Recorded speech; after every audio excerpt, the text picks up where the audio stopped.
now recovering, the government can surely step in to contain this back-breaking hike in fuel prices.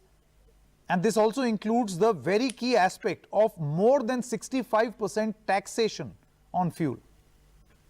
Sanket, I think a simple... You want to kickstart industry, you want to start Atmanirbhar Bharat, surely one can expect a form of stimulus in reduced taxes on fuel. Mr. PKD Nambiar, before I introduce Professor Mehrotra, Mr. PKD Nambiar, would you like to respond?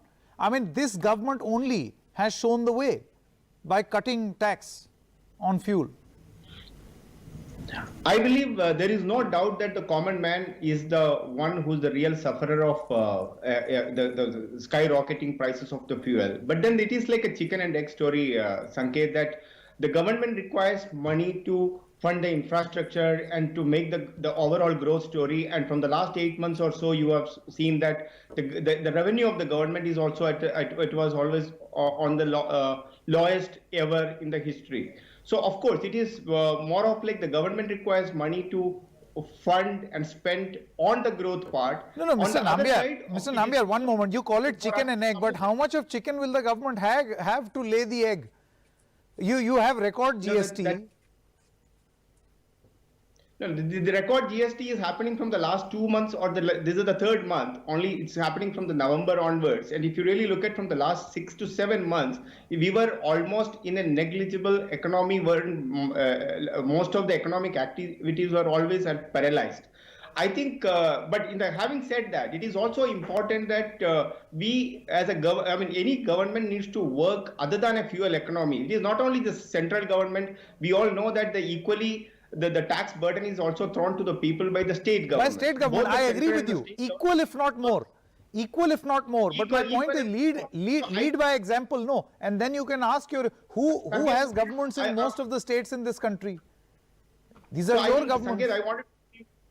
Sanket, one point. So there is no doubt that the economists, the government, everybody needs to work on an alternative plan rather than only depending upon a fuel economy. See, again, this is a long term. I remember, Mr. Nambiar, you have said this in the past also. Professor Mehrotra is nodding. Professor Mehrotra, let me come to you. Mr. Nambiar has very cleverly done this in the past also, where he tries to say that we have to look for alternatives. Sure we do. But that is a long term, Mr. Nambiar, that's a long term plan. We'll all one day drive around in an e-vehicle. We'll do that eventually. But at least in the short term, while our trucks are running on diesel, while our vehicles are running on petrol, while economy depends on... Where is the government? Most of the state government in this country one of the primary revenue source, not only just this fuel economy, there is another fuel, which I always say there is a human fuel. The excise duty, the government's revenue source is now becoming from the liquor or the fuel, and this is something which needs to work on. Every government and every economist needs to work on it. The liquor tax and the petroleum tax, that cannot be only the source of revenue for any government to function. But in the meantime, at this crisis we are going through right now, it is something which cannot be, it is an unparalleled situation. Yeah, absolutely. That is why one expects of the government that at a time when both state and central government, Professor Mehrotra, are collecting as high as 65% tax on fuel, surely they can let go of a little revenue, because it is all burden of the country belongs to each and every citizen. Okay, Professor Mehrotra now. Sanket, when you say that this is the time where we need more taxes because the government needs money to fund initiatives, surely this burden can be shared by corporates as well in the form of higher corporate tax. Or will you too also, in the words of Mr. Tripathi, treat that petrol pump as a money minting machine? So there is no doubt. I am always of an opinion that you and me should not be paying. We don't have to pay a single rupee tax. That may be an idealistic world where we all wanted to live in one day. One moment, Mr. Nambiar, come on. Please don't trivialize. I mean, I understand. Ideally, I would love to have petrol at 30 rupees a litre. I know we cannot. We cannot. But surely you can reduce taxes. No, 70% taxation is also not ideal.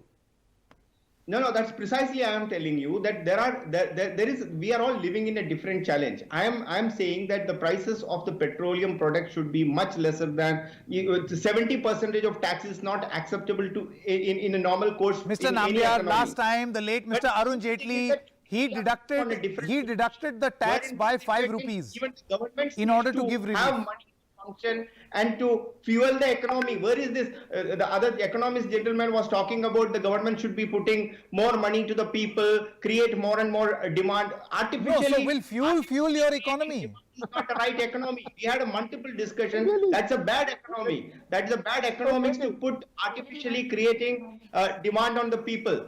And right economics is that the equal level of supply chain creation, the creating the demand on the supply side and as well as on the demand. Mr. Nambiar, very politely, all I want to know, don't you think that there is a responsibility that the government has as of this moment to reduce this monstrosity called 70% tax? I would say that if every government have the responsibility to reduce the tax burden on people and fuel economy should be going slowly, needs to be going away. Okay, that is sure, my personal sure. thought. Professor